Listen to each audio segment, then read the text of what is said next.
GPN news network Geo Pakistan کے لیے رخ کرے گا خانوال کا، جہاں لٹریسی ڈپارٹمنٹ کی جانب سے شہریوں میں آگاہی مہم کے حوالے سے واک کا انعقاد کیا گیا۔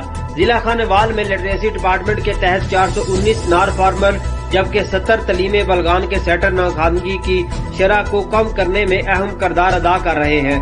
مزید تفصیلات جانتے ہیں ہمارے نمائندے تبسم بٹی کی اس رپورٹ میں۔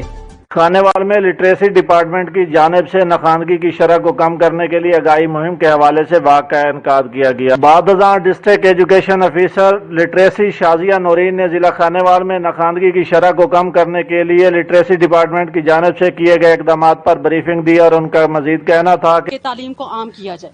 شعور اور شعور میں ایک عین کا ہی فرق ہے اور وہ عین علم کا ہے۔ ہم نے اس علم کی روشنی کو پھیلانا ہے۔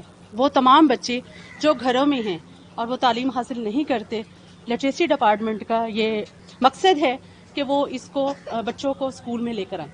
ناخواندگی کی شرح کو کم کرنے کے لیے لٹریسی ڈپارٹمنٹ اپنی پوری صلاحیتیں بروئے کار لا رہا ہے۔ ضلع خانوال میں لٹریسی ڈپارٹمنٹ کے تحت 419 نان فارمل اور 70 تعلیم بالغان کے سینٹر ناخواندگی کی شرح کو کم کرنے میں اہم کردار ادا کر رہے ہیں۔ اس کے علاوہ لٹریسی سٹاف کمیونٹی موبلائزیشن کے ذریعے بالغان افراد کو تعلیم کی اہمیت کے بارے میں مسلسل آگاہی دے رہا ہے۔